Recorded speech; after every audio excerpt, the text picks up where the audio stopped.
Deflection in beams. Developing a basic understanding of how structural systems behave under applied loads is an important part of structural engineering education. By behavior of structures, I mean how they displace and deform, and how stresses develop and propagate in their members. The ability to visualize or to have a qualitative understanding of the behavior of structures contributes to the development of an insight that shapes structural engineering judgment.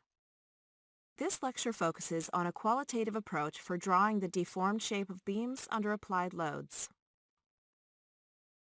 Let's start with a simple example. Here is a simply supported beam subjected to a downward load. How does the beam deflect? Downward, right? Like this. Common sense suggests that if we push on a beam, it bends downward. What may not be intuitively obvious, though, is how the beam behaves at the supports. How does the support restrict deformation? Let's examine the effect of a pin or roller support on beam deformation. If a beam is resting on a pin or roller, then the support prevents the beam from deflecting at the point of contact. That is, the beam cannot move up or down at that point. However, it can rotate. As you can see here, the beam has no vertical deflection at joints A or B where the supports are located, but both joints have rotated. Joint A has rotated clockwise, joint B has rotated counterclockwise. So a pin connection or a roller connection prevents deflection but allows rotation in beams. How about a fixed support? How does it affect beam deformation? A fixed support prevents both deflection and rotation at the point of contact. Here is a cantilever beam with a fixed support at A. The beam bends downward, but at A it remains horizontal. That is, the beam neither deflects nor rotates at a fixed support. Here is another example. The beam rests on a roller support at the left end and is fixed at the right end. How should we draw the deformed shape of the beam? Here is what we know. The beam has a general downward deflection away from the supports. At A, the beam has no deflection, but it rotates. At B, there is neither a deflection nor a rotation. Here is the deformed shape that satisfies these constraints. As you can see, the beam has a downward deflection within the segment. At the roller support, the beam has no deflection, but it rotates. At the fixed support, it remains horizontal with no deflection or rotation. What about this beam? How does it deflect? Here we have no deflection or rotation at C, downward deflection in segment BC, and a clockwise rotation, but no deflection at B. Therefore, in the absence of any loads applied to segment AB, the beam is going to deflect like this. Zero deflection and rotation at C, downward deflection in BC. The deflection starts decreasing past the point of maximum, going back to zero at B, where the beam is forced to turn clockwise. Since there is no load pushing down on segment AB, the segment deflects upward following the direction established at B. Here are a few more examples illustrating the process of drawing the deflected shape of beams. Here, the beam deflects downward under the load in between the supports. Consequently, there is a clockwise rotation but no deflection at the left support, and a counterclockwise rotation with no deflection at the right support.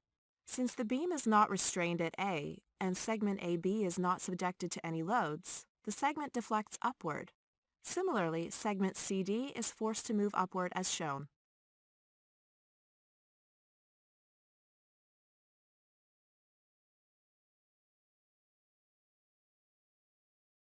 In this beam, the middle segment behaves similarly to the previous example. The beam deflects down in segment BC with a clockwise rotation at B, and a counterclockwise rotation at C. But since there is a pin at A, the deformation curve needs to return to A. This forces segment AB to deflect upward. Similarly, the beam has a zero deflection at D. Therefore, the beam needs to deform upward in segment CD, like this.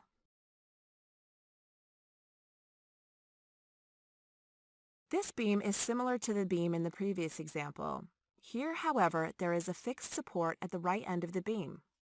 The beam deflects downward in segment AB with a clockwise rotation at A and a counterclockwise rotation at B. The rotation at B forces the beam to deflect upward in segment BC, which in turn causes the beam to rotate clockwise at C. Consequently, the beam deflects downward in segment CD with a zero rotation at D. This beam deflects downward, but the deflection curve, also called the elastic curve, has a zero slope at A and B.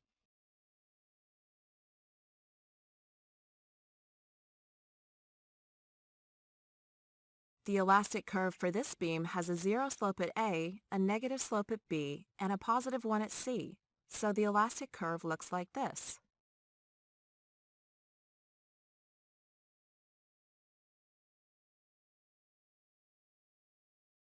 Finally, the elastic curve for this beam looks like this.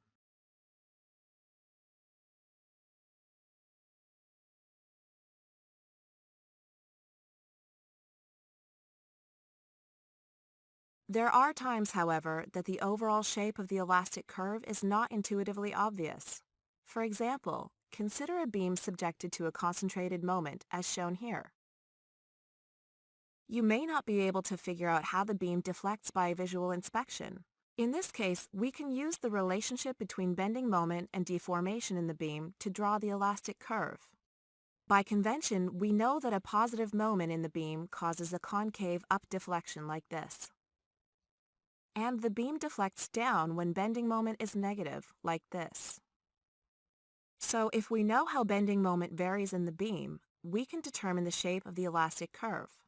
For this beam, we know that the left reaction is downward with a magnitude of m over L, and the right reaction is upward, having a magnitude of m over L. So the moment in the left segment is linear, negative, and decreasing in magnitude, like this. Since there is a clockwise concentrated moment at the midpoint of the beam, there is going to be a jump in the moment value from negative m over 2 to positive m over 2. The amount of the jump is equal to the magnitude of the concentrated moment. Therefore, bending moment in the right half of the beam is linear, positive, and decreasing, as shown here. Now we should be able to draw the elastic curve using the information embodied in the moment diagram. The beam bends concave down in the left half, since moment is negative there, but the right half of the beam bends up like this, since moment is positive there. Putting these two pieces together, we end up with the entire elastic curve for the beam. As our last example, let's draw the elastic curve for this beam. I'm going to use the beam's moment diagram to help figure out the overall shape of the elastic curve. First, let's calculate the support reactions. Now, draw the shear and moment diagrams. If you are not sure how this is done without formulating the shear and moment equations, see lecture SA09. Note that the moment diagram has a positive region and a negative region. Therefore, the beam is going to deflect down in the positive region like this. And it's going to deflect up in the negative region like this. Now, putting the two parts together, we get this. Keep in mind that this is an exaggerated shape of the elastic curve, and the drawing is not to scale. Yet, the drawing helps us better understand how the beam behaves and deforms under the applied loads.